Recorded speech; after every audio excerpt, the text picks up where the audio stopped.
Here you go. Choice.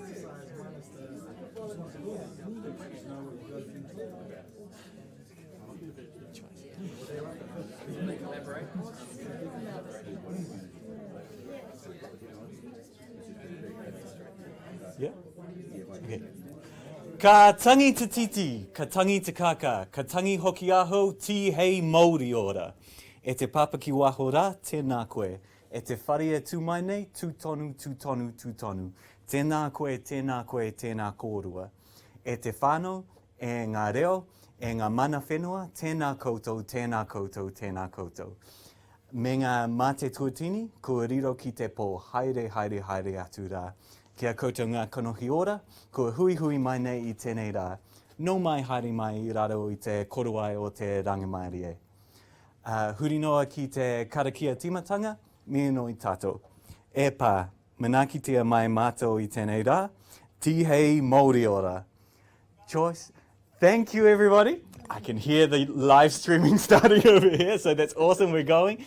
Fantastic to have you all here. This is our second session for the day. We were down up in Auckland earlier where we had 150 people, very excited hearing this presentation, and I'm very excited to come down here and share these learnings with you and to introduce you to Jeff as well, who is a fantastic presenter, and it has been so great working with his team on this research. So a couple of things first. I feel a little bit guilty sharing this with the person who's responsible for it sitting right there. So sorry if I'm quoting you wrong. I think I'm quoting you right. But in New Zealand, our stats are looking pretty good overall. It appears that the proportion of teenagers that are using substances are decreasing. So we've got on the left the binge drinking by students in the last 4 weeks. Students who've ever used marijuana and students who've ever smoked a cigarette is decreasing. And other drug use is relatively uncommon. So for secondary school students, we know that it's less than 1% that are using methamphetamine, and that these substances are the main ones that they're using. However, with that good news there, to reach the rest, we know that we need a different approach. So the last survey that was done, there was quite a bit of work that was done looking at the patterns and the way that young people were using, and it found that 11% of New Zealand secondary school students were likely to use substances in a way that was likely to be causing significant current harm and may cause long-term problems. So that's just over 1 in 10 secondary school students. The interesting thing about this is that 2/3 of that 1 in 10 here, or 2/3 of the young people that were most at risk and were currently experiencing those harms, had never thought that there was anything wrong with their substance use. So to be able to reach these guys, we need to be thinking differently. We're doing well, but we can be doing better. The other stats that we know is that in New Zealand, half the people who experience alcohol dependence would have experienced it by the time that they were 19 years of age. So there is a population here that we need to be reaching a little bit better than we're doing at the moment. And the good news is there are strongly identifiable groupings of young people where all of these risks cluster, and that's where this study comes in. So where we gather data, Rescue have an awesome process that they've done over in the States. They've done it in Canada and many different locations, and we were consulting with them quite a bit about where to choose these ones here. Jeff will speak a little bit more about this later. But interestingly, Counties Manukau has the largest proportion of youth out of all of the DHB regions in New Zealand, and in fact 23% of their population is between 10 years of age and 24 years of age. And we were very fortunate to have Counties Manukau Health through their AOD Provider Collaborative and CHAMP come on board to be able to fund some of this study as well. So within this area, we broke down a few different areas to make sure that we were covered. We looked east, south in a more rural area, and in a more central area in the middle of counties in Manukau. And thanks to the HPA research team who are here for helping us look at what is an area outside of counties to test how generalizable these are. There was a lot of statistical analysis of demographics and stuff that were done. And we found that Palmerston North is the town in New Zealand which is most representative of a non-Auckland town. I'm not biased at all. I come from Palmerston North and I agree, we are the centre of the universe in New Zealand. So this is where we got the information from. A little bit of stuff before I hand over to Jeff. I do want to say thanks to this bar along the top are the people that very generously funded the study and enabled it to happen. We had a fantastic advisory group that was able to help steer us along, make sure that we were going through the right ethical stuff, and also make sure that we were targeting the right areas. And we had an awesome team of New Zealand assistants, all experienced working with young people, who were trained up to be able to learn how to recruit young people and learn how to co-facilitate the groups together. By the way, fun stuff about recruitment in this method. There were a bunch of people who I feel sorry for them on their first day in the country. Together with our New Zealand assistants, we were looking around at the night spot hangouts in South Auckland. So they were taken to the alleyway next to the Stampede Bar in Papakura with their screener surveys and audits, driven all around the place. We went to popular night spots out south, all along K Road, university bars. Then they got to experience the nightlife in Palmerston North. So we're really showing, which is amazing. And disco-like, I think. But we really showed them the best parts of what New Zealand has to offer. So I'm going to hand over now to Jeff. Thank you very much, and we look forward to hearing your bit. Thank you, Ben. Thank you, everybody. Very happy to be here, and I want to reiterate Ben's thanks to all of the different partners and individuals that helped us make this happen. It was only a team of 3 of us who came down from the States. Everything else was done with the help of the local partners and community, so thank you. My name's Jeff Jordan with Rescue, and Rescue is a behavior change marketing company. And so what that means is that we focus exclusively on positive behavior change. We work on behaviors such as tobacco, physical activity, healthy eating, sexual health, and alcohol use. And there's about 130 of us in North America that work at Rescue. One of our focuses is our research. And so we have an entire research team that is focused on understanding the science of behavior and advancing it. Making sure that all of the crazy ideas that we come up with are grounded in science, and developing new ways to understand people and why they engage in risk behaviors. And so as Ben discussed, our research was conducted in Auckland and Palmerston North. This study is called the Peer Crowd Discovery Study, and so we'll talk in a moment about what peer crowds are if you haven't been to one of my sessions already. In Auckland, we recruited at the secondary schools that are listed there. We had 40 teen participants in our focus groups from Auckland, and we had 39 young adult participants in our focus groups from Auckland that were recruited from nightlife venues. And in Palmerston North, it was 18 teen participants from 1 secondary school and 11 young adult participants from nightclubs. The purpose of the research was to discover local peer crowds. And so we had 3 main research objectives that we were looking at. The first one was to investigate the patterns, trends, and behaviors associated with hazardous drinking and its specific function amongst teens and young adults in New Zealand. And so what we mean by function is we want to know, well, what's the good thing about it? Why is it that they're choosing to engage in this behavior, so that we can understand how to divert it? The next section was to examine local teen and young adult peer crowds and the role that hazardous drinking plays in identity formation and or maintenance. And so we'll talk exactly about what peer crowds are in a moment. And then lastly, to assess the knowledge of alcohol-related facts and the potential for future strategic planning and messaging efforts by the AOD Provider Collaborative. Our approach and our process began with screening people into the study. We were screening for, at minimum, they needed to be drinkers, but we were prioritizing hazardous drinkers in the study. Once we screened them into the study, or once we developed our screening criteria, we looked at recruitment venues, which ended up being secondary schools for teens and nightlife venues for young adults. Our screening team, which was all local volunteers from the various organizations that supported this project, verbally screened youth and young adults, and then once they kind of passed the verbal screener, they administered the full paper screener. And young people were invited to the study based on their answers to that paper screener. And then finally, we conducted the focus groups. The focus groups were a mixture of both qualitative and quantitative activities. So they included check-in surveys, surveys about alcohol consumption, personal values, alcohol facts and tips, as well as a number of picture-based activities to identify peer crowds, and then general discussion. Our participants, we had 50 18 participants and 50 young adult participants in the focus groups themselves, many more that conducted the screening. It was 50-50 males and females in the teen study. So this is essentially 2 studies in one. And so the teens were majority European, Māori, or more than one ethnicity, with an average age of 17. And for the young adults, it leaned more male with 29 males and 21 females. And it was a majority European, followed by more than one ethnicity and Pacific peoples. To understand what was hazardous drinking or not, we used the World Health Organization's alcohol use disorders identification test.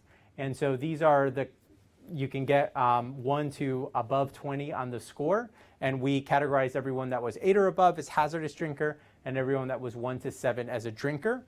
You had to at least be a drinker to be in the study, but we prioritized the people who were hazardous drinkers. And so you can see here how many fell on which side. So for the teens, about 43% were at the just drinker level, and 57% were at the hazardous drinking level, ranging all the way from 8 to a score of 20 or more. Young adults, it was a much smaller group that was in just the drinker range, with only 12% of them there. The rest, the 82%, scored in the hazardous drinking range. And some small tidbits about our audiences. For teens, the majority of teen participants had already had their first alcoholic drink by the age of 14. 11 of the participants reported serving as designated drivers in the past month. For our young adults, 44% of them had reported consuming 10 or more alcoholic drinks on a typical day of drinking.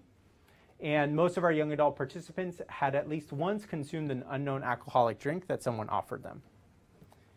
In terms of age of initiation, youth were saying that they typically started drinking around the age of 14 or whatever year they were starting secondary school. And here we have a few quotes from our young people. Wanting to be cool in school, your first year of high school, you want to be that person that's like, yeah, I want to hang out with her, she drinks. Underage drinkers tended to obtain alcohol from family members or older friends, including their parents or their friends' parents. I just had older friends that were willing to buy alcohol for me, or my mom buys mine. Participants believe that parents purchase alcohol for underage youth because parents believe teens will drink alcohol no matter what. And so we're drinking in their house so they know that we're safe. Fake IDs were deemed relatively common and could be used to purchase alcohol at liquor stores. You can buy alcohol yourself if you've got a fake ID. And many youth also reported that there are stores that will sell to them without an ID. In terms of the types of alcohol that they were drinking, RTDs were by far the most commonly mentioned type of alcohol. These included brands like Cody's, Woodstocks, and Smirnoff Ice. RTDs are preferred both because they're cheaper and because of the higher alcohol content. When teens talk about how much they drink RTDs, they talk about it in terms of boxes. So they will say a half a box or a full box or box and a half or something like that. That's actually a pretty important thing because in alcohol prevention world, we talk about number of drinks. They are not talking about number of drinks. And so there's a disconnect when that's kind of the question or the conversation that's going on. Not only do these individual cans have more alcohol than a standard drink, but they're not even counting the cans, they're counting the boxes. And the boxes all have different numbers on them. Some of them are 12, some of them are 18. So it's pretty difficult to get a good sense of exactly how much they're drinking. Other popular alcoholic beverages included beer, shots, energy cocktails, lolly drinks, and for a few young adults, they also mentioned wine. House parties are the center of excessive drinking for our young people. Most of these house parties are bring your own alcohol, both for teens and young adults. So for teens, oftentimes the parent is buying them the box and they are showing up to the party with their own box. Many young people were said to sleep over after a party to avoid drinking and driving, or wanting to avoid interacting with their parents intoxicated. Avoidance of drinking and driving was something that came up frequently, even amongst our hazardous drinkers, and so that was a great thing to hear. For teens, house parties were said to occur while parents are at home, and sometimes parents join in or provide food for attendees. So a lot of them talked about that their parents are just drinking there while they're drinking there, and that was a measure of providing a safe space for them to party.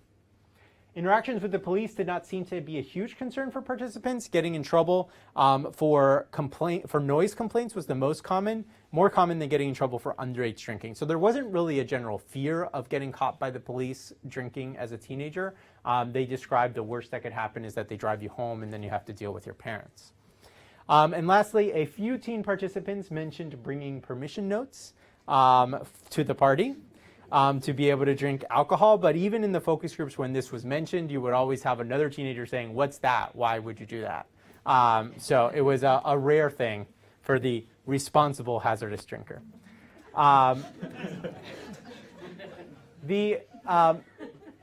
There's a big disconnect for problem drinking and exactly what is problem drinking.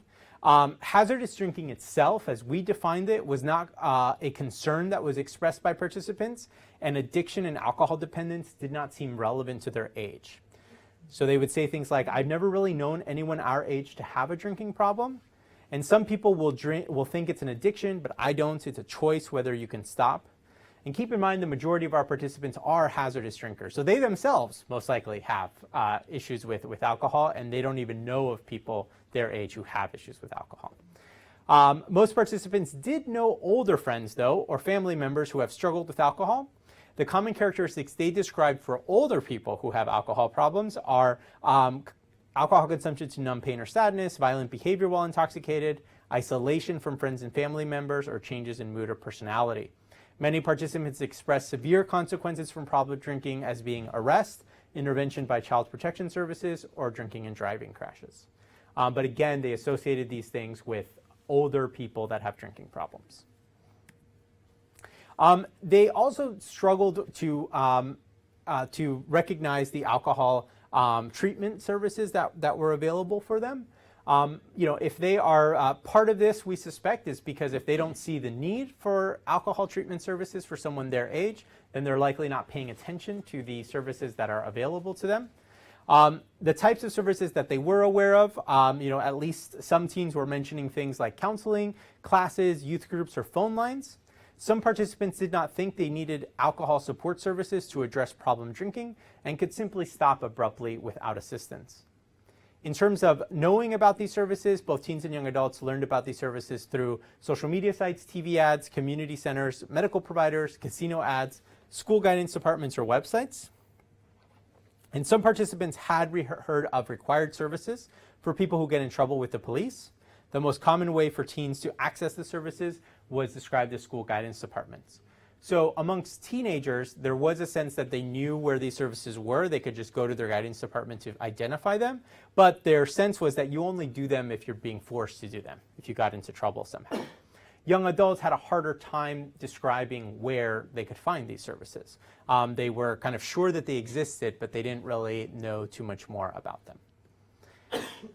So then our next data that we collected was our peer crowd data. So our peer crowd discovery process is a process that focuses on using images in order to identify the subgroups of young people that hang out together and that are kind of the peer crowds in the local community.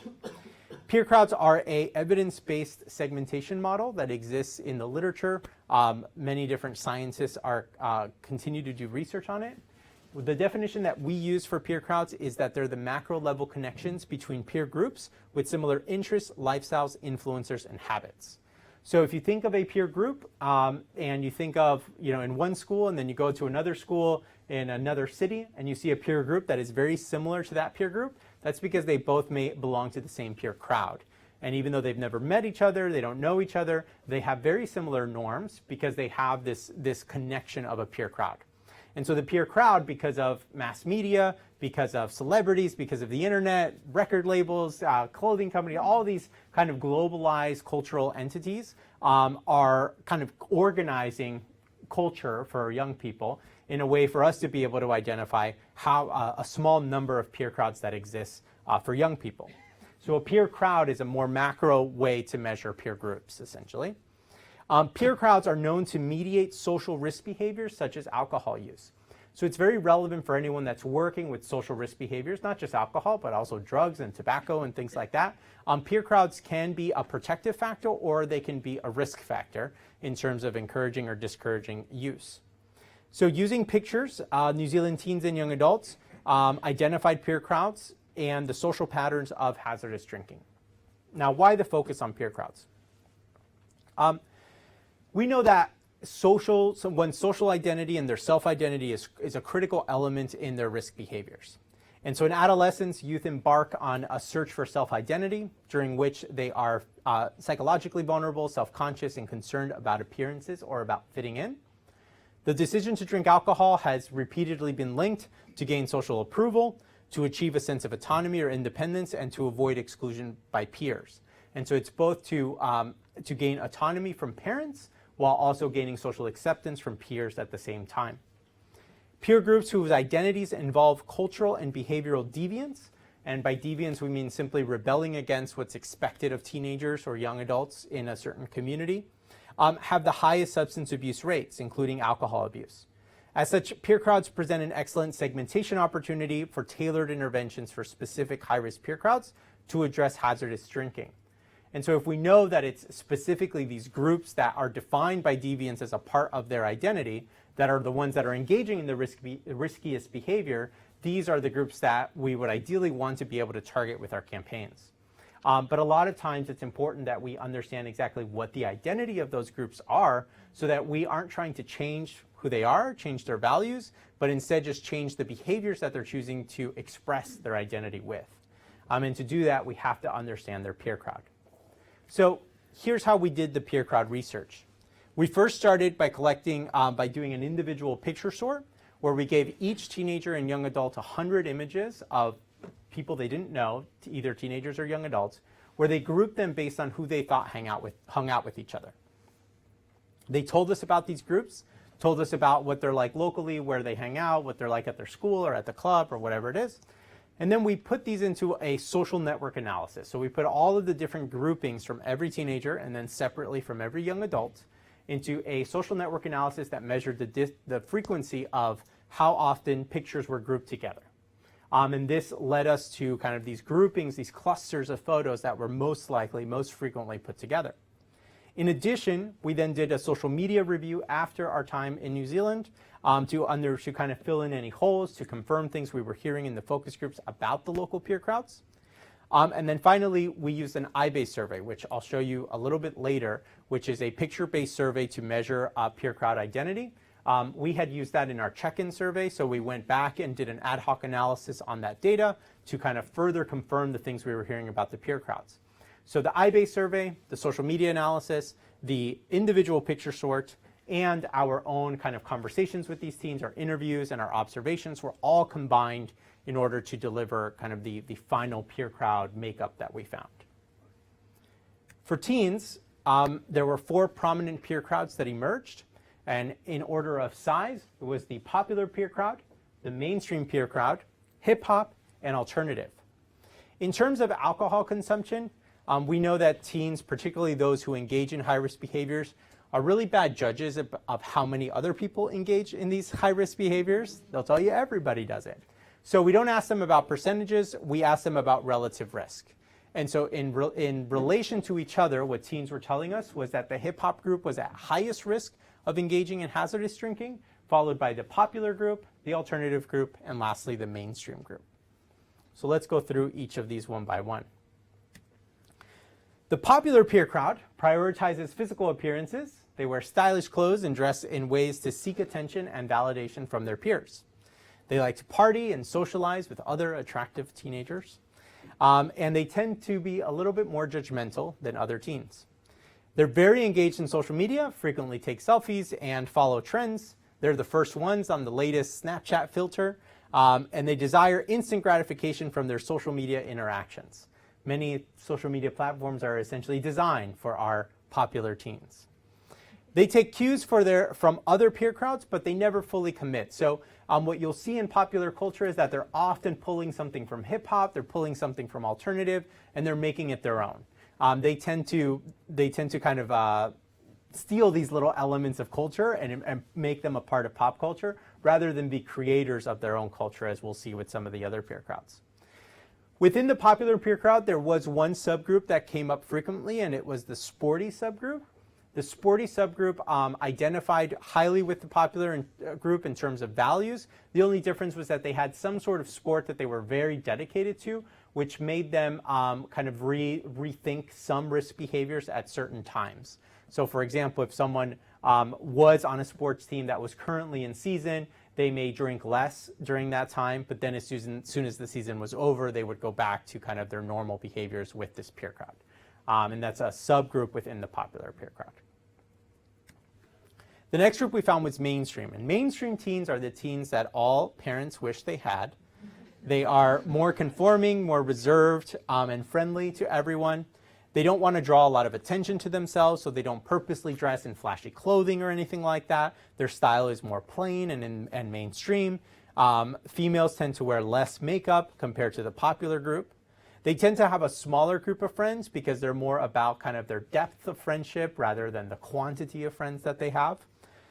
They focus on getting good grades and going to university. They usually have something that they care more about than their social status. So whether it's school or it's a sport or it's video games or club or whatever it is that interests them. They don't drink or party much, if at all. And within the mainstream peer crowd, there was a subgroup that was described as the chill subgroup. The chill subgroup tended to be more of a kind of Māori Pacific Islander interpretation of the mainstream peer crowd. It had more family orientation, stronger family values, and considered more tight-knit and more loyal within their friendship group than the general mainstream group overall. However, from a values perspective, they had very similar values to the rest of the mainstream peer crowd and dressed in similar ways, kind of had similar attitudes towards popularity and things like that. The next group that we have was the hip-hop peer crowd. Hip-hop teens tend to like to party and live in the moment.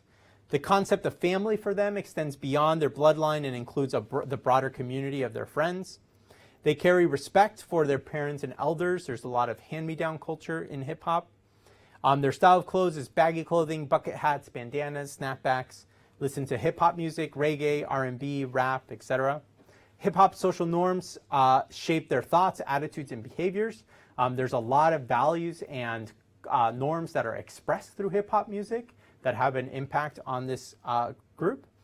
And then within there, it was described as a troublemaker subgroup. This was one of the nicer words used to describe this group.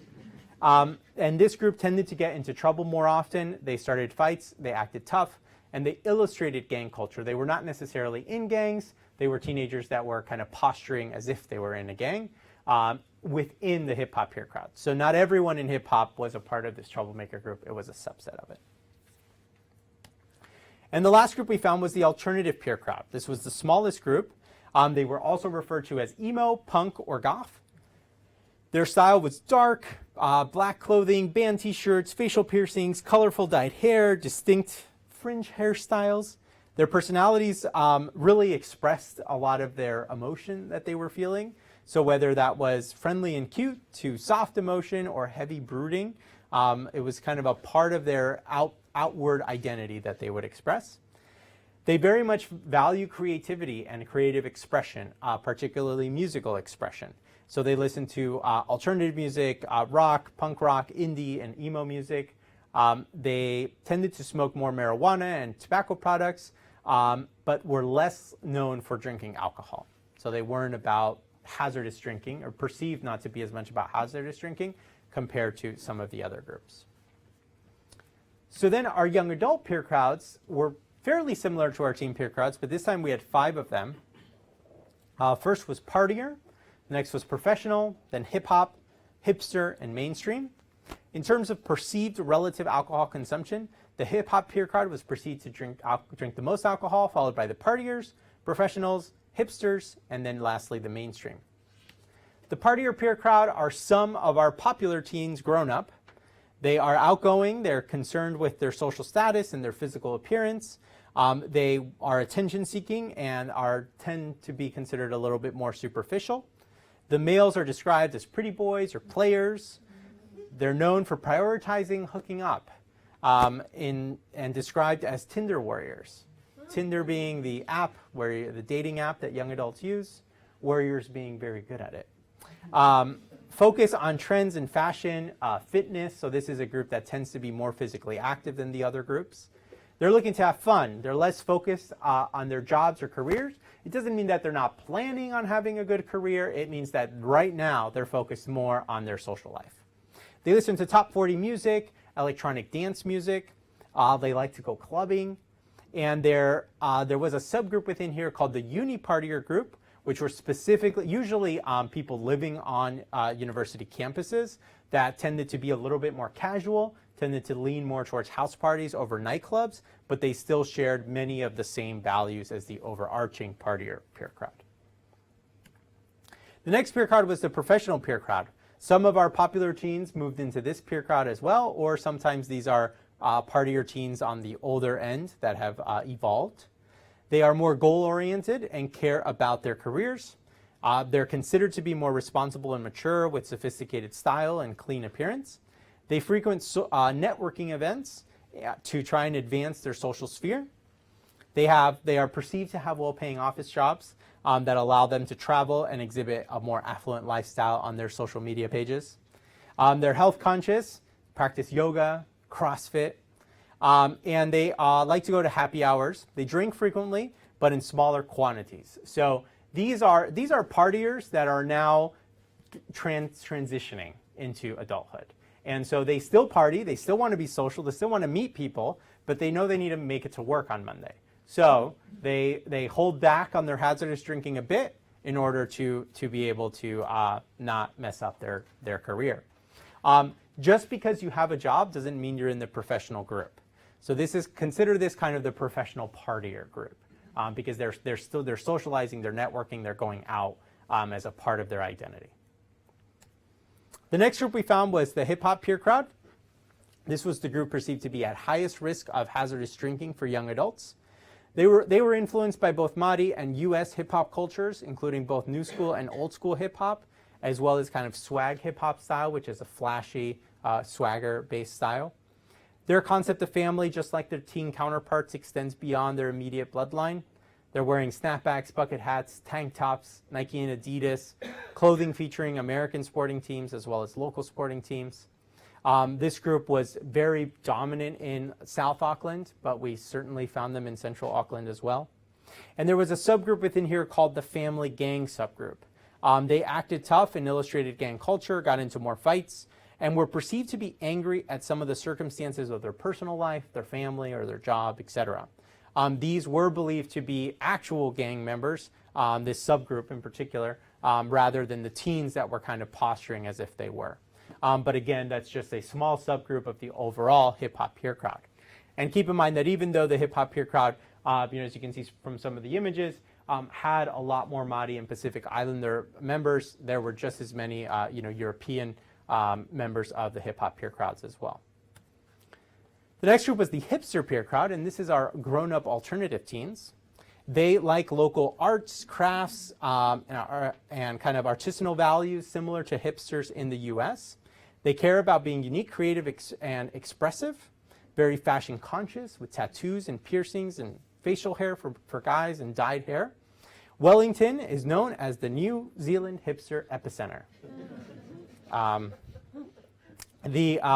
They listen to bands like the Misfits and Sticky Fingers and the Strokes. They drink frequently, but are perceived to drink at much lower quantities than the partiers and the hip-hop group. They're more known for smoking marijuana or cigarettes. And there was a subgroup identified called the rocker subgroup that was believed to embrace kind of more hard rock and metal styles and be more rebellious, more defiant towards authority.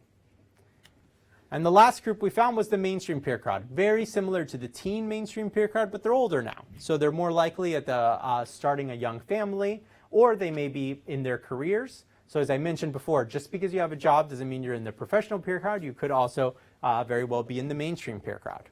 They don't prioritize their physical appearance or seek peer validation. That doesn't mean that they're slobs. It just means that they're not trying to be a certain look or a certain image. They're more comfortable and casual in their own skin. They place their family, significant others, and life experiences as more important than projecting a flashy identity on social media, like our partiers do. They value modest, steady accomplishments, and within them they have the chill subgroup, very similar to the chill subgroup we saw with teens, which was an even more family-oriented subgroup. This group was believed to drink a little bit more than the mainstream group. Still nowhere near a hazardous drinking level, but there was more alcohol involved, and it was believed to kind of be the more Māori Pacific Islander version of the mainstream group, but still shared a lot of the same common values in terms of their approach to their style, to their outlook on their social status, things like that. In terms of alcohol consumption, we saw that the two groups that were at highest risk were the hip hop groups for both teens and young adults, and then the popular teens and partier young adults. For hip hop, they were talking about drinking RTDs by the box. They tended to start drinking at an even younger age, usually around 12 years old. They were frequently exposed to hazardous drinking by others at their home or in their community. Hazardous drinking was a more common way of life for them. They knew about it long before they started drinking themselves. When we talked about consequences of hazardous drinking with them, the things that came up were unfaithful relationships, violence or intervention by police and or child protective services. In contrast, our popular party group was ranked at second highest for alcohol consumption, but they were drinking cocktails, mixed drinks, and shots. They would get really intoxicated while out partying or clubbing, but were perceived to do this as more of a weekend thing. Their consequences of hazardous drinking were more things like getting sick or blacking out, annoying their friends, and missing class or work. So you can see that even though both were perceived to be engaging in a form of hazardous drinking, one seemed to be experiencing much more significant consequences from hazardous drinking than the other.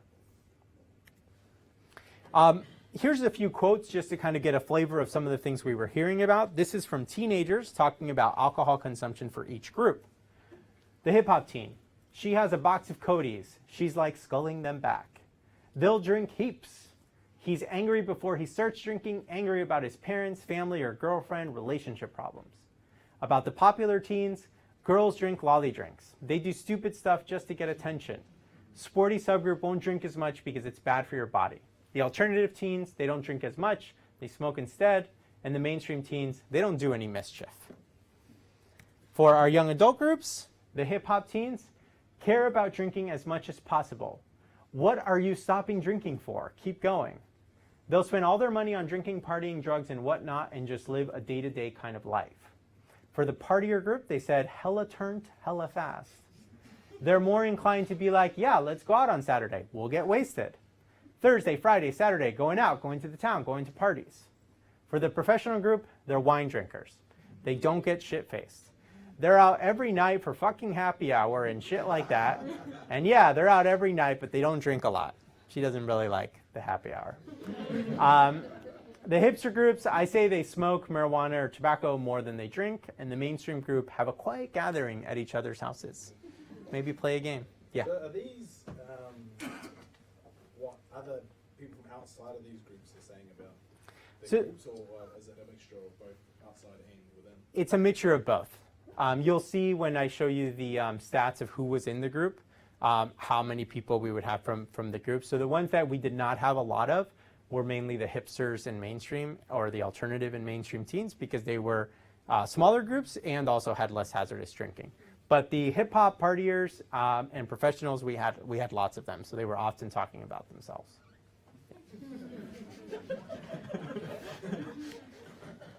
So I mentioned that we do a social network analysis of the photos. So this is just to kind of give you a taste of what that looks like. Each of these little boxes is a different picture that was used in the sorting. And then the lines are present when a picture is associated or connected with another picture more frequently than average. And so you can see the clusters of photos here for the teens. This cluster on the right here are hip hop pictures. The cluster at the top is alternative pictures. In the middle, we have our popular pictures, and then mainstream pictures off to the side. Now you'll notice that there are connections between peer crowds. So even though the densest connections are in the middle, there are these kind of cross connections, and that's because peer crowds are fluid. You have some people that might be 100% hip hop, but you'll have someone else that is 50% hip hop, 50% popular, or maybe they've got 10% of mainstream in there, and they're mixing kind of influences from different places. And that's totally normal. But what we want to know is, where are they getting the kind of risk influence from? And that's what this kind of research helps us identify. For the young adult analysis, there was a lot more separation. The hip hop pictures and the partier pictures overlapped a good amount. And that's probably because the places that they're going to do have some overlap. So hip hop music is obviously kind of music that a lot of people like to dance to. And so you might see partier teens occasionally, our young adults occasionally at the places where hip hop young adults hang out and vice versa. But you can still see that they're kind of separated into two sides. Our hipsters are isolated over there in Wellington. And then we've got our professional pictures down here with a little bit of connection to mainstream. So these were, both of the groups that kind of had something else that they prioritized other than their social life. And a few pictures that didn't fit into the analysis. So I mentioned earlier that we have something called the I-BASE survey. This is the I-BASE survey. It's a 2-page survey. On one page, it's all pictures of girls, and on the other page, it's all pictures of boys. Here, what it says is rank the 3 people that would best fit into your main group of friends, and you have the 3 ranks there. And then on the other side, it says rank the 3 people that would least fit into your main group of friends. And so each of these pictures represents a certain peer crowd. There's multiple pictures for each peer crowd. And depending on what picture you select, you get a score. So if you pick a hip hop picture as your number 1 best fit picture, you get a score of 3 if in hip hop. If you pick a popular picture as your first least fit picture, you get a score of -3 in popular. And so at the end, once we've kind of calculated all 12 of the pictures that you selected, you have all these different scores in the different peer crowds, depending on what you picked. If you have a positive score in one peer crowd, we consider that peer crowd an influence to you. And if it's your highest score, we consider that your primary influence. So we use this I-BASE survey as a part of our screening survey. Now, that presents some limitations. This was before we did the research. So we didn't know exactly what the New Zealand peer crowds would be. So we just included a diverse set of pictures to see what we would get.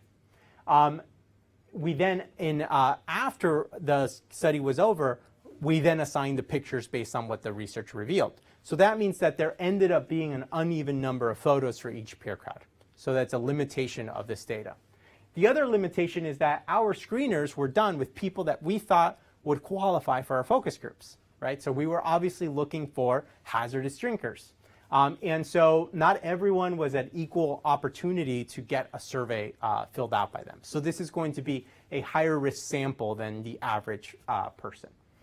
Okay, so we went ahead and analyzed our screening survey data to see what kind of patterns we saw in there with the limitations that I mentioned. For our teens, we had a sample of almost 300 teens that did our screening sample, and we saw that the popular group was the biggest, followed by mainstream, hip hop, and alternative. In terms of drinking, we looked at the question, how often do you have 6 alcoholic drinks or more on one occasion? What we saw was that the group that said never the most was our mainstream group, followed by popular and then hip hop. We didn't have enough alternative people fill out the survey to measure alternative. And then as you go down and you see who's saying that at least weekly, so either weekly or daily or most daily, our popular teens, about 7.5% of them are saying at least weekly. And our hip hop teens, it's about a little over 11% of them that are saying at least weekly that they're having 6 or more drinks. Okay, so this is of the whole screening sample. For young adults, we screened 128 young adults. And we had partiers, 37% partiers, followed by 25% professionals, 15% hipsters, 13% hip hop, and 8.6% mainstream. We only had enough, we did not have enough mainstream to do this analysis here, so we just have the 4 there. And we looked at the question, how many drinks containing alcohol do you have on a typical night when you are out drinking? And we see that 10 or more, almost 53% of our hip hop young adults said they have at least 10 drinks when they go out. So you're not defining the size of the drink? It's whatever they interpret as a drink. And I've mentioned some of those limitations with RTDs and things like that. So yeah, it's whatever they consider a drink containing alcohol. Then you can see that if the next on the 7, 8, or 9 drinks each time that they go out, we have partiers being the highest. And then you see for the smaller groups that it's the professionals and the hipsters that are kind of the highest on the lower end of the scale of how many drinks they have when they go out. So when you combine, if you combine some of these bars over here, you'll see that hip hop, about 64% of them have at least 7 drinks when they go out. Partiers, 56% of them have at least 7 drinks when they go out. And our hipsters, it's 50% of them that have at least 7 drinks or more when they go out. Professionals, it's just 34% 4% that are saying that. So this is just a snapshot. The real way to do this is a representative sample, but this gives you just a sense of the kind of people that were completing our screening survey. We also looked at personal values quantitatively. These are just of the people who came into the focus groups to get a sense of what they consider to be important values or less important values, again, to inform potential future messaging. The highest values that they considered were, I consider my friends my family. I believe family is one of the most important things in life. I'm an adventurous person. I care about being physically fit, and I care about being an independent person. So these were the 5 top values that they ranked. The 5 least important values that they mentioned were, if someone does something negative to me, I get back at them. I like being at the center of attention. I want to be famous one day. It's important for me to be where everyone is hanging out, and I am a religious person. So these were the 5 least popular values. And again, remember, our sample is our higher risk. These are just the people in the focus group. So these are all drinkers leaning towards hazardous drinkers. We saw qualitatively, we saw differences between the values of different peer crowds. So we didn't have enough participants in order to divide it quantitatively, but we could look at it qualitatively. And what we saw was that hip hop young people reported higher agreement with showing pride in their culture compared to other peer crowds. Mainstream teens were more likely to value practicality when finding solutions or fixing things compared to other peer crowds. So they're a more utilitarian group. And then finally, alternative and hipster teens and young adults cared about creativity and being up to date on fashion trends compared to other groups. We looked at alcohol facts and alcohol tips to get a sense of kind of what were some of the things they thought would be potentially motivating for them, or potentially something that they could use in their own life.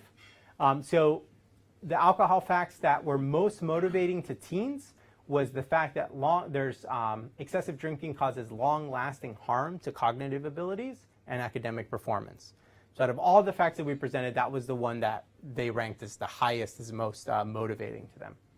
And in terms of tips, the tips that were ranked highest as most useful by young adults was that sharing foods or eating to assist the absorption of alcohol, and avoiding consuming alcohol while sick or dehydrated. So these were some of the most useful tips that they found to avoid hazardous drinking.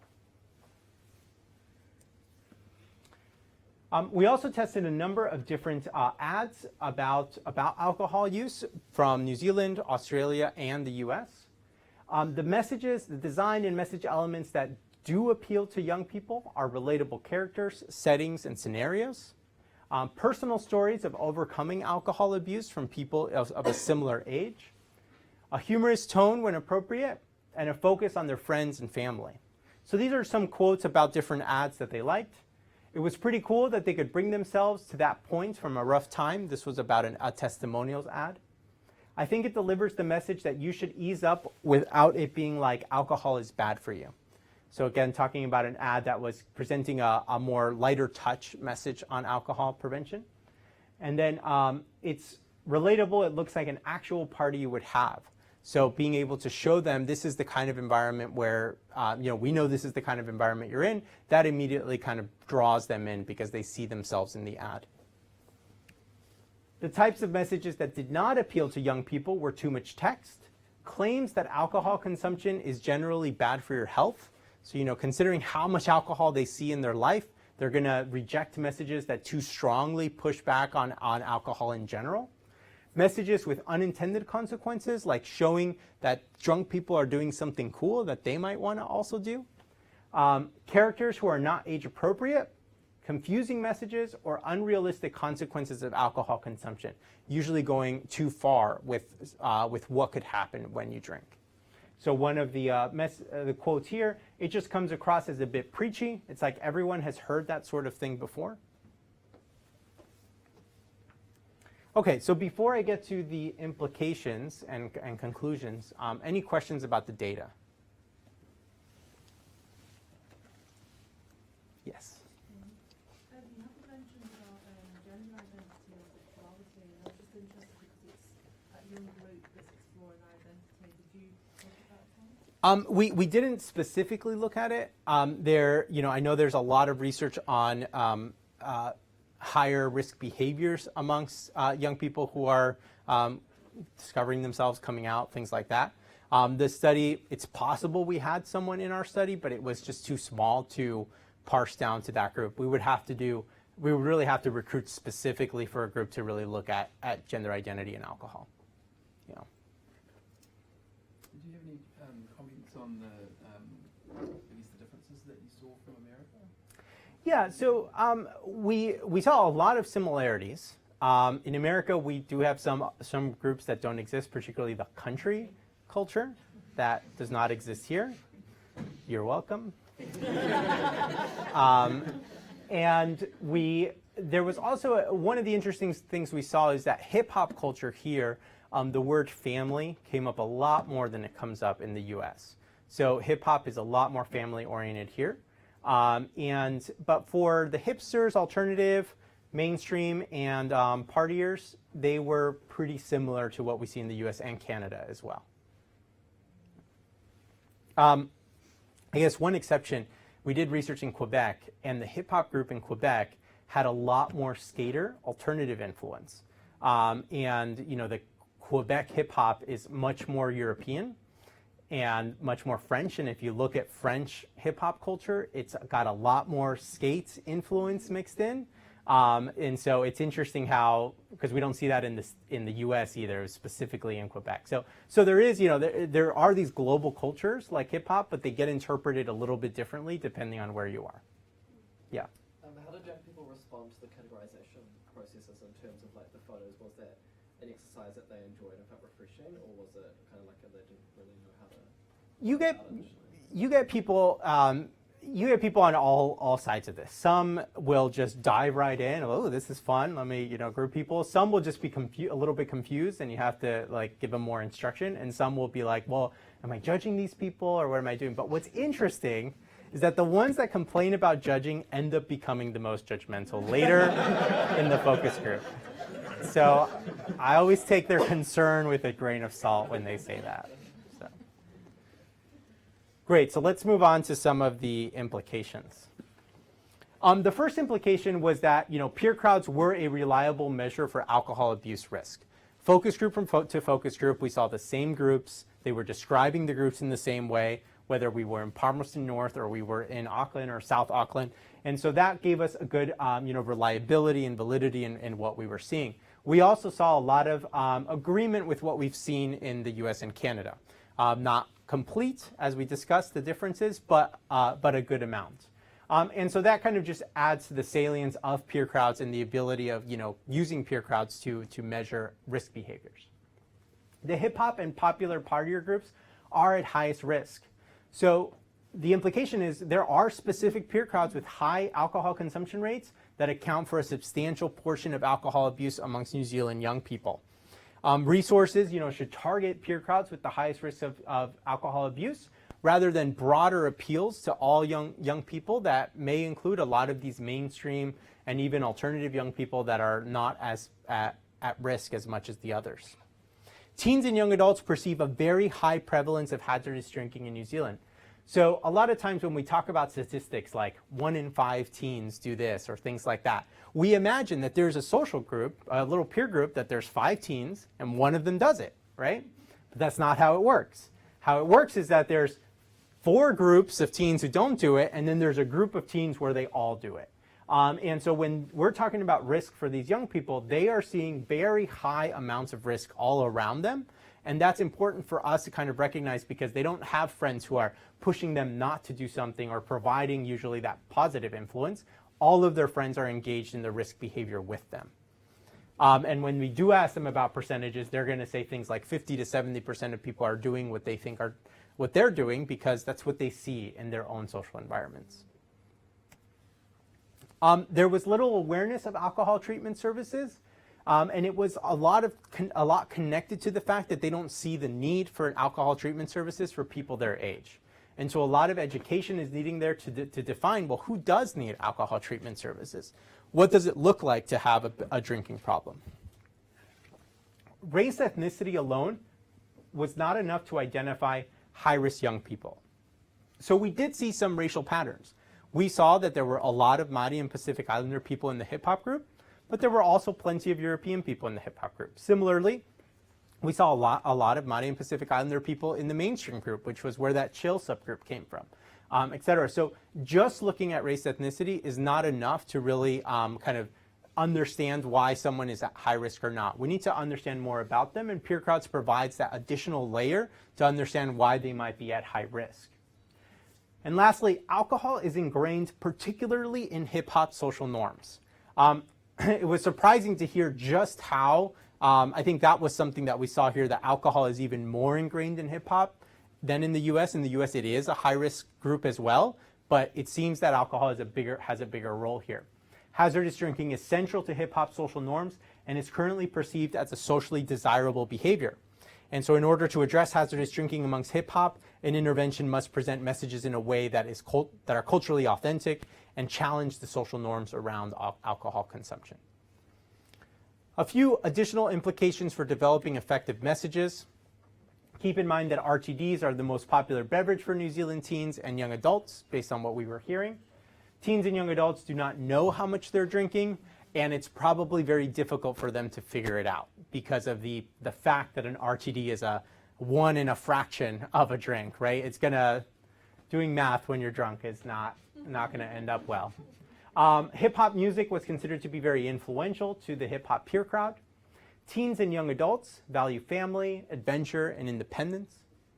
Alcohol-related facts and tips regarding lasting harm were actually motivating, which is a little bit counterintuitive. But for this to really be motivating, it would have to be connected to something they care about today. And I'll show you an example of that in a moment. Thought-provoking messages featuring relatable actors and styles were best received. So now we have 5 main recommendations based on these findings. Any questions about the implications so far? Yeah. Were there differences between the teens and the adults regarding number 11? I think we tested the facts with the teens and the tips with the young adults.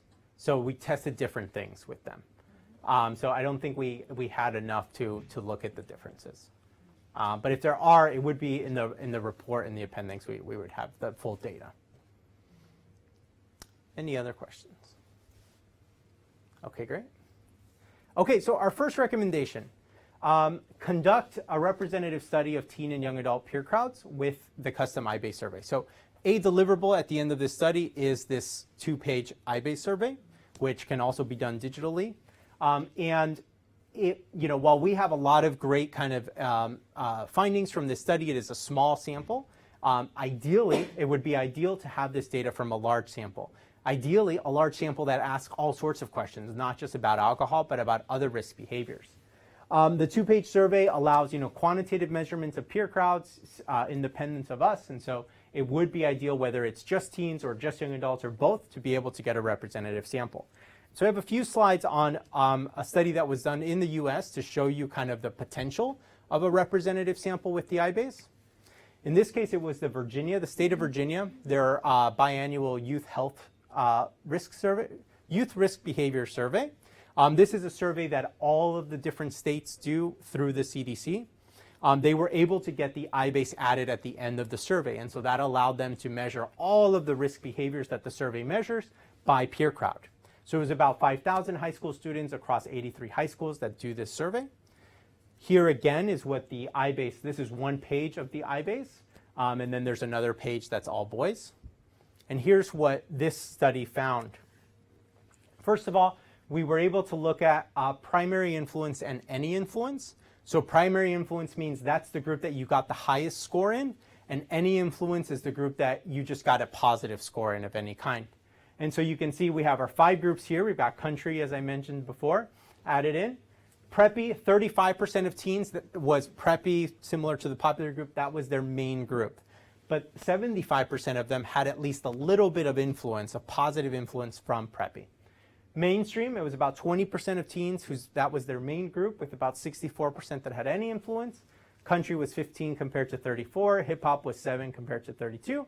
And then alternative was the smallest, with 6% of teens as a core group and 11 as any influence from that group. The value of this, though, comes when we start doing the crosstabs with the risk behaviors.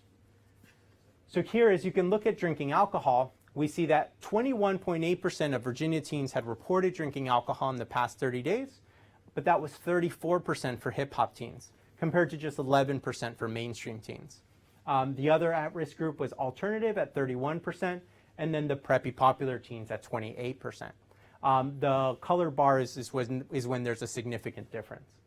And so you can see here that, you know, even if creating a teen campaign, a general teen campaign, would reach all these groups with all of these very different levels of alcohol use and different alcohol norms, compared to being able to create something that's specifically for hip-hop teens or specifically for like alternative teens. Binge drinking, there was an even bigger disparity. We saw that even though 11% of overall teens had 5 or more drinks in a row, it was 17% of hip-hop teens that stated this, followed by a tie between the alternative and the preppy teens. And in contrast, look, it's just 3.2% of mainstream teens that reported this. So again, you know, we want interventions that get the attention of hip-hop teens and not the mainstream teens, because the mainstream teens are just not at high risk. But these patterns go on for many, many other behaviors. For tobacco, we see that hip-hop and alternative teens are at highest risk of using tobacco, with cigarette smoking being most popular amongst alternative teens. Hip-hop teens, it's more cigarillos that they tend to smoke more, and the country teens are chewing tobacco in the States. For marijuana, a huge disparity. While only 15.8% of teens in Virginia used marijuana, it was 34.2% of hip-hop teens. Very little for mainstream and for country, and moderate use for alternative and preppy. Taking prescription drugs without a doctor's prescription, hip-hop teens are almost twice the risk, 14.7% compared to 7.5%. And again, mainstream at very little risk. Depression and suicide. While only 25% of Virginia teens reported feeling sad or hopeless, it was 62.5% of alternative teens that felt this way. Attempting suicide, 5.6% stated that they had attempted suicide. It was more than 3 times that, at 17.8% for alternative teens, and almost double for hip-hop teens, or exactly double at 11.2%. So we're seeing patterns here. These different peer crowds have multiple risk behaviors, but these multiple risk behaviors are different. And it kind of helps us understand how we could communicate with them. We also have diabetes risk. Not being physically active, it was hip-hop and alternative that were most likely to state that they had not been physically active on at least one day in the past week. And then drinking soda, it was our country teens that are spitting tobacco and drinking their Mountain Dew. 30.8% compared to 16.7% overall, drinking soda every day. So the point of this is that with a representative sample, you can get an entire profile of what a single peer crowd looks like. And what you're going to have is opportunities to address more than one behavior at once, right? Rather than saying, here's our suicide program, here's our drug program, here's our alcohol program, here's our this program or that program. Right? There's like 50 programs, all trying to reach like the same kid sometimes, right? And so could we have a more kind of social, cultural type of intervention that gives them a healthier way to express who they are and express their identity? This kind of study would allow you to really identify those connections and more confidently move forward with one or more of those peer crowds. The second recommendation is to develop a highly targeted hip-hop intervention. So this one is the depth of alcohol norms within hip-hop culture is going to make an intervention within that culture challenging. But knowing that up front allows you to design something that is a much more in-depth than a communications campaign can ever be. So first, the findings from this study show that there's strong evidence that teen and young adult alcohol abuse is concentrated within the hip-hop peer crowd. I wouldn't be surprised that if you asked about some severe alcohol consequences on a more representative sample, this group would be 2 to 3 times more likely to experience any of those than the other groups. A robust intervention that provides a reduction of alcohol risk while providing alternative behaviors for young people to express their identity is needed for both teens and young adults. It's not enough to put up a commercial with someone rapping saying don't drink. There's going to need to be a more in-depth intervention that includes both on-the-ground efforts as well as communication support to move this culture in a new direction. For teens, a comprehensive intervention is needed that presents an alternate path for hip hop young people where they can socialize, develop their identity, and still be true to themselves without relying on alcohol consumption. This doesn't mean that we're trying to turn hip hop teens into mainstream teens, right? And that's often what happens when we look at alcohol prevention posters or commercials or things like that. We see the mainstream teens there telling you about why you shouldn't drink. And it's like, well, I don't want to be a mainstream teen. I'm a hip hop teen. We have to give them, in their own language, a way to live alcohol free or to live with, moderate alcohol use that fits their own identity. For young adults, socializing is a little less important, giving way to needs like steady work, an ability to provide for a young family, and pride in one's own achievements. That means that there is an opportunity here to provide something that not only helps young adults drink less, but also provides these hip-hop young adults, which are likely struggling in other ways, whether it's in employment or education or whatever it is, connecting achievements in that area with reduction in alcohol use. And that a hip-hop targeted program could bring these two worlds together, which is what they want. They just don't see themselves when they see a career poster of some young professional and they see themselves and saying, I don't look like that, I'm not going to be like that, how is this ever going to benefit me? So this kind of intervention, we call it, and you can call it whatever you like, we call it social branding, which is a behavior change marketing strategy that utilizes a peer crowd targeted social brand to associate healthy behaviors with specific peer crowd values. So really saying, what are the hip hop values of local hip hop teens, and how do we connect those values with living alcohol free or living with moderate alcohol use? So let me show you an example of the communication side of the effort. Remember, this is not enough. You would have to also have a really robust on the ground effort, which we'll talk about in a moment. But let me show you the communication side to get a gist of it. You see, my mom's double shift wasn't in vain. Low achiever, at risk, disregarded. I will break that chain. Pain, disease, death, cigarettes were to blame. But I overcame the blot. And the shock when my grandpa's lung cancer caused by cigarettes was caught.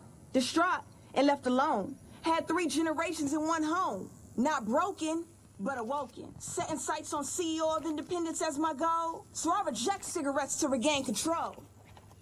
Keep it fresh. Live tobacco free.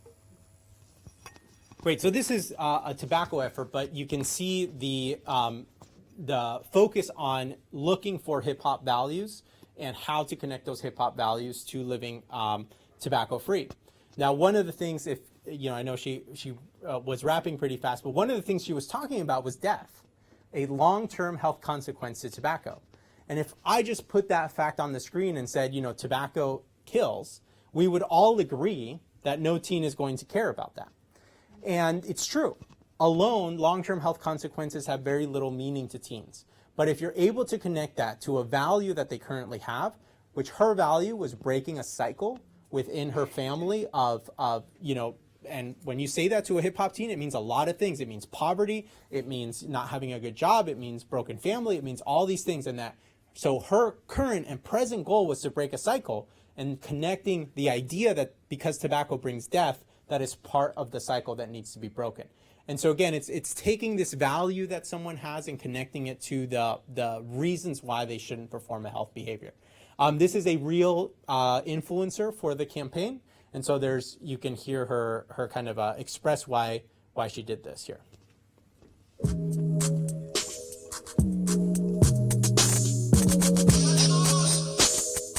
I lived with my mother, my grandmother, I had my grandfather and my sister. They did what they could to make sure we were raised properly. Well, my grandfather was a heavy smoker. Every time I saw him, he had a cigarette in his hand. Because he was a stubborn man, you couldn't tell him to stop.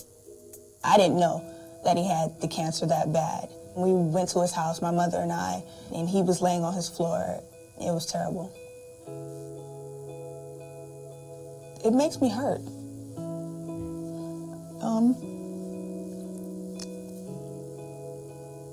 I miss my grandfather. I would tell him he's a stupid man for doing what he did. He could have been here today with me. I do believe that my grandfather's passing affected the way I feel about cigarettes. Pain, disease, death, cigarettes were to blame, but I overcame the block. And the shock when my grandpa's lung cancer caused by cigarettes was caught. I believe that the fact that the story that you guys created was my story is a sign of destiny. It was meant for us all to connect and me to share my story with the world because you guys already had it ready. You just needed the person that actually went through it, and this is my story. Losing my grandfather has influenced my whole musical being because it makes me more passionate. I'm not going to lose another person to cigarettes. To me, being a leader means being tobacco-free. So this approach, here you saw more African-American focused. This approach can also be used for different cultures. And so in the U.S., we did research with Native American young people, and we saw that some of the highest risk Native American teens were teens that were mixing hip hop culture with their own native culture. And that a lot of the campaigns for Native American teens were all about their Native American identity, but weren't talking about anything else. And the teens that were more exclusively identifying with Native American identity were the low-risk teens. And the high-risk teens were bringing in these other influences that were more defining the struggle that they were feeling, the addiction that they were seeing in their community, things like that. And there wasn't anything communicating to them. And so this is an example of how, a Native American culture was mixed with hip hop culture in a message. People may think that the image I project, that because of the way I choose to dress, because of the way my beads hang below my neck, how my hat may seem just a little suspect, how my spirit dances to the sound of these drums, and how my story travels through raps from my heart to my tongue, that I don't represent my people, that I'm rejecting our culture and my style is evil. I am told that I have no respect for our past, that I have no hope for our future, treated like an outcast. But our traditions live inside of me, and I respect those traditions by keeping my body free from the damages, diseases, and cancers that commercial tobacco can cause. Because how can my spirit be healthy if my body is not? I respect my culture by respecting my health, by being part of the free era. Okay, so that's just a couple examples of kind of how communications can link together teen values with positive health behaviors. But to change a culture as deeply ingrained in alcohol use as hip hop seems to be from this research, an on-the-ground effort is necessary. A very, probably one of the most comprehensive on-the-ground efforts that this kind of campaign would ever have. The cheesy way to think about this is kind of a Boy Scouts of hip hop. Okay, and you should never use this name. But the idea is that it has to be more than a communications campaign. It has to have rituals. It has to have meaning. It has to have gatherings. It has to give young people a reason to gather and outlets to define their identity beyond what they're using now, which is these parties. These parties are these house parties where they're drinking, their cousins are drinking, maybe their mom and dad is drinking there with them, and that is the culture. Young adult ambassadors are needed to guide these groups and to serve as positive hip-hop role models. We met a number of young adults that helped us with this study who fit perfectly into this frame. They just don't have a way to connect their own hip-hopness to an alcohol-free or an alcohol moderation message. Events and competitions must recognize hip-hop relevant skills alongside life skills. We have to recognize that these young people have an art to express, whether it's the art of spoken word or the art of dance or whatever it is. And if we can incorporate that somehow into, hey, here's a healthy way to express your identity, and let's go do this over here as a part of this group that is committed to non-substance abuse in multiple ways, it can cause a lot of change.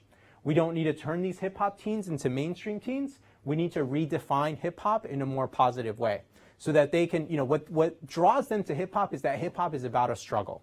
Hip-hop is about being someone that had the cards stacked against you and that you have to overcome those. We can't change that. We can't change that a young person feels that way or that their neighborhood feels that way or their family feels that way. All we can say is we respect that and that we are going to show you a better way to express that identity so that you end up with a more successful and happier life. There's an opportunity to impact numerous health and mental health behaviors well beyond alcohol. As you would see in a more robust study, these teens are going to have drug issues. They're going to have tobacco use. They're going to have other mental health struggles that we can't target one by one because it's a part of the culture, it's a part of the environments that they're hanging out in. And so if we don't have an opportunity to pull them out of that environment, then in a social way, right, not in a remove them from their household, but just in a where is your kind of your positive friend group to support this change? And so in a kind of from a very rough conceptual standpoint, you can kind of look at it this way. There is a branded communications campaign that is hip-hop targeted and that is kind of reinforcing this redefined identity.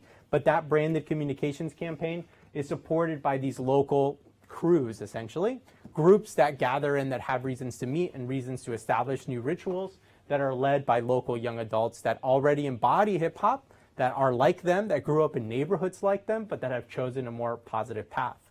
And so you have things like membership that clearly redefines norms.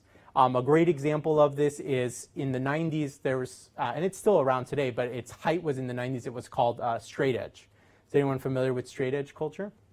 So straight edge culture, you know, emerging from punk rock culture as like, I'm going to show you I am more punk rock than you are by not doing any drugs or alcohol or smoking. And then I'm going to make fun of you for doing, you know, drugs and alcohol. And I'm going to be perceived as like a more extreme version of punk rock because I said so.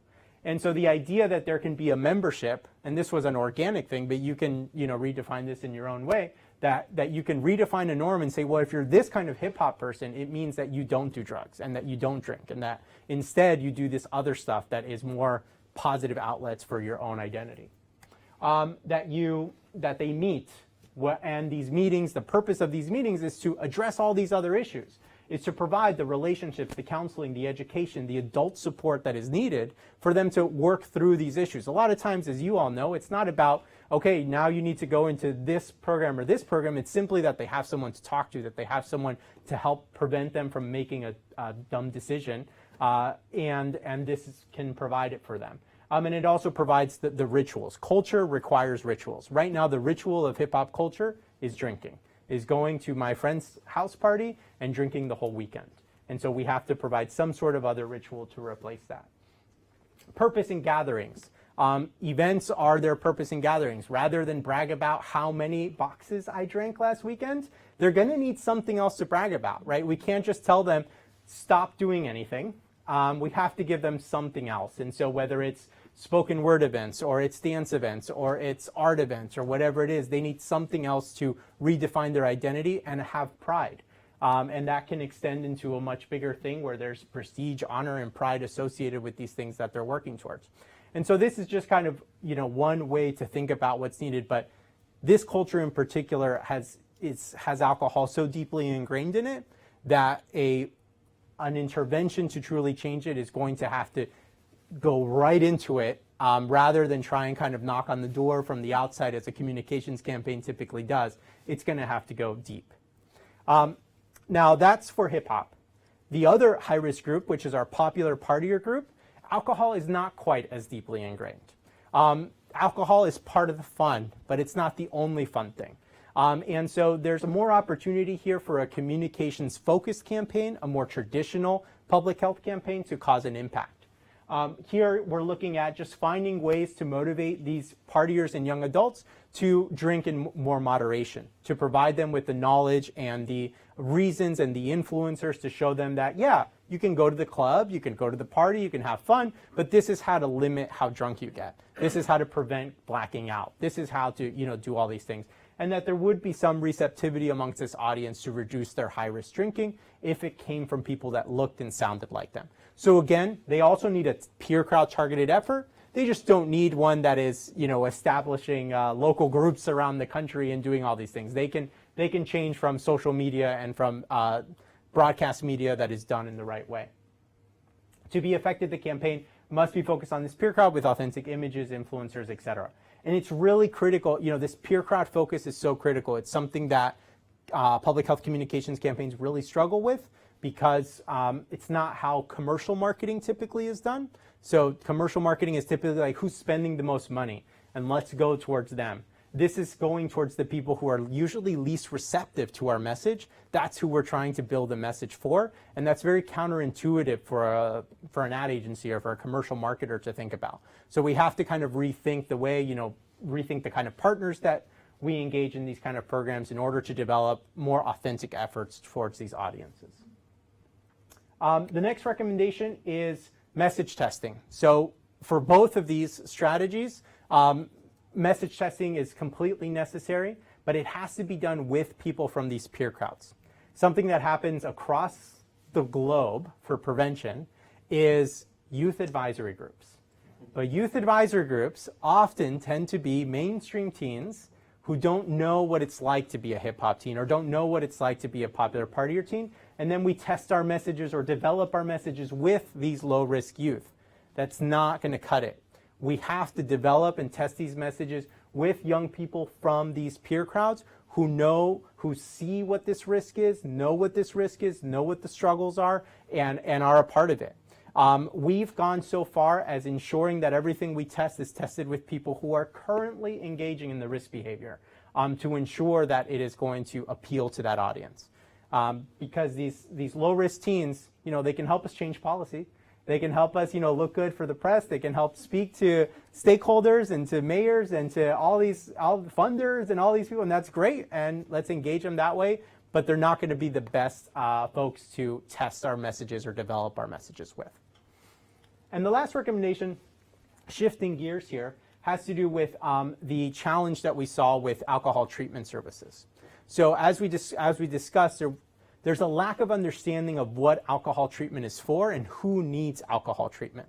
Now, this would be a very expensive and very difficult thing to change if every alcohol treatment provider in New Zealand tried to create their own campaign to define this, right? You would have dozens of different messages going to all sorts of different people, and we wouldn't really create this understanding of what it means to have an alcohol problem and what treatment is and what treatment options are.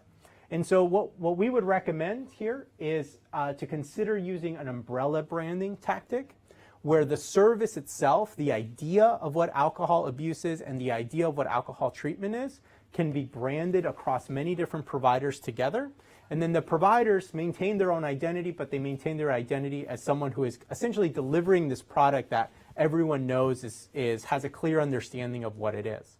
So an example of this would be the Got Milk campaign. So the Got Milk campaign, you guys familiar with it? Okay, this is a campaign in the US where it started in California with a bunch of milk producers. So all these different brands of milk got together and said, we want people to understand what the benefits of milk are and more people to drink milk. And so they got together to create a campaign about milk. It didn't mention any of their brands. It didn't mention any, it just said, drink more milk. And it used celebrities and used all these things. And it was all about milk. Now, when you go to the grocery store, you don't see milk. You see so-and-so's milk, other brands' milk, and they all, maintain their brand and continue to sell their product as their brand, as their provider would be. But they benefited from the joint kind of effort of creating a clearer understanding of the benefits of their category of product. And so that's what alcohol treatment providers here. You have a category of products that people don't understand. And if you can kind of work together, you can a lot more efficiently increase that understanding of the category to then increase everyone's, how many people everyone is serving and how easily everyone is serving people. And so in conclusion, peer crowds can be powerful tools in the behavior change process. We found clear evidence in some high-risk peer crowds here in New Zealand. They can help us understand who people are and why they engage in these risky behaviors, such as hazardous drinking. And this information can now be used, and you are welcome to use it to design or update interventions and campaigns that address the reasons why young people in New Zealand are choosing to engage in hazardous drinking. So thank you very much. Thank you for coming and for listening so attentively.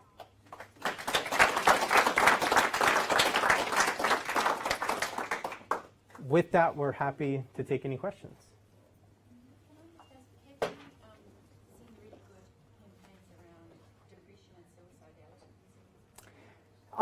Not necessarily using the model on purpose, but there is one that is using the model very well, I think, intuitively. And that is, I think it's called To Write Love on Her Arms, which is a very alternative, punk-focused effort. And that is the group that is at highest risk. And you compare what that campaign looks like to every other suicide prevention teen campaign in the US, and it's night and day. That one has rock bands involved, has the message is authentic, that everything is there, compared to another one that's using a stock photo of, ethnically diverse teens about like why they all need suicide prevention. And it's just like an alternative team would never look at that and say, I want to talk to those people. But they're looking at To Write Love in Their Arms, and they're buying their t-shirts and wearing it and talking about it and getting bands and all that. And so it's a really great, I think, intuitively inspired example. Yes? Last time you were here, you presented how you've been able to do the peer crowd, to deliver quite specific peer crowd campaigns. Yes. On tobacco. Yes. So the Cowboys, you even have right. something for the Cowboys. We do, yeah. How were you able to get the funder, who I think is the federal government, to go down the peer crowd route and move away from the vanilla, the all things to all people route? In this case, the federal government, they were already going down a segmented route, but they were going through racial segmentation. They were saying we needed an African American campaign, we need a Hispanic campaign. And we said, well, hey, did you know that the highest risk African Americans and Hispanic teens are hip hop? And you don't need a campaign for each of those groups. You just need one really good hip hop campaign that's going to reach them all. And so segmentation already exists in public health. It's just usually demographic based. And so connecting that to, hey, you're talking about low income, or you're talking about Māori versus European, or you're talking about, you guys are already talking about segmentation. It's just a different factor. And what has helped a lot is having the really hard quantitative data from a representative sample, so that people can look at the data like they look at race, like they look at gender, and see it as a real thing. Because a lot of times when we start doing research, it's seen as kind of touchy-feely, and it's not quite seen as hard science until we get that representative sample, and then it's seen as very hard science. And that's what has led Virginia to really, completely segment their groups. And now not only do they have efforts for alternative and for country and for hip hop, the state there is discussing expanding the mission of the organization to say, well, you guys have all this knowledge about all the risks that alternative teens face, all the risks that hip hop teens face. Can you create broader campaigns? That is, here is our hip hop health campaign that is talking about drugs and alcohol and tobacco all at the same time. Yeah. But data is the starting point to all of that. Yes? Last time you talked about the different segments had a cluster of values that made them unique. I presume for this piece of work here, the samples weren't big enough that you were able to develop right. sort of schema. Right, so we don't have the, a full quantitative set of differences, but we did, we started to do that a little bit, and I think I had a slide here on it. Yeah, so you can see, we started to see some of the differences where hip hop was a lot more prideful in their culture. The mainstream teens were a lot more practical about fixing things and being independent. And the alternative and hipster teens were a lot more focused on creativity. So we were starting to see that, but we would need a bigger sample to really get a full value profile. In terms of shout out to one of HPA's surveys, the Youth Insight survey, we don't have the values part, but we do have like interests and music preferences, and it was put in there originally for smoking. But I know interest in skateboarding is related to drinking. Listening to hip-hop music is related to marijuana use, because we just had a little playground in the data. But there's heaps of potential in there to start building some of these profiles. Yeah, and those are, you're kind of getting into some of the edges of these peer crowds. as we have kind of learned from this study, these are clusters of interests and values and behaviors that all kind of work together. And the iBase is something that you could use on future versions of that to really get an even deeper kind of analysis of the groupings.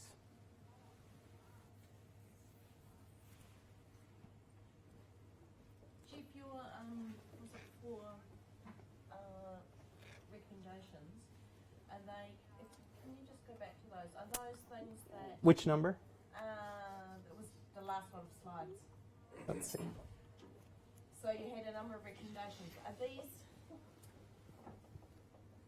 and or ors or concurrence or stages?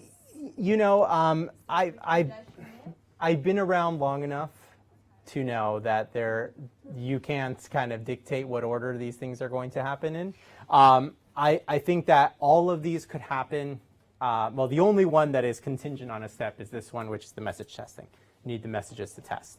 But the hip hop campaign, the Party or Popular campaign, the quantitative survey, sometimes the quantitative survey helps justify the funding. Sometimes funders are ready to go without it, and it comes later.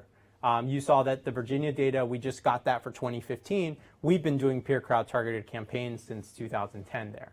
So it really is dependent on the funders, dependent on the resources and the providers and what everyone's ready for. The fifth recommendation, which is the umbrella brand, this is pretty separate from everything else. So it could really happen at any time and not have too much of an impact from what's happening on the other side.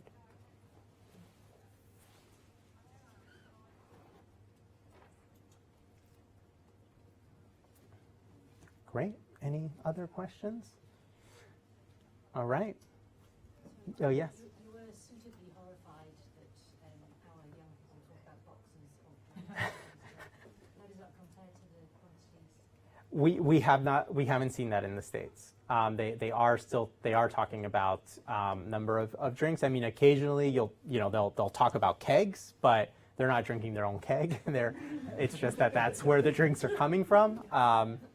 But yeah, I think there is an issue with the strength of drinks. So when they're talking about mixed drinks, they don't know if it's really one shot or if there's two in there. We have those kind of issues. But the boxes was new. Yeah. You're going to have Trump as president soon. So everyone will need to drink more, a lot more. Yeah. So we've done something similar with wine. We don't talk about the number of glasses of wine. It's easier to ask how much or how many bottles. Oh, in France? No. Or just generally for wine? Yeah. We're actually quite savvy about how No. much of a bottle they'll consume. Yeah. Yeah, I could certainly see that. Yeah. Great. All right, well, thank you so much. And thank you for everyone who supported this, either with funding or with staff or with emotional support. And thank you to Ben for all of the hard work that he's put into this. Thank you very much.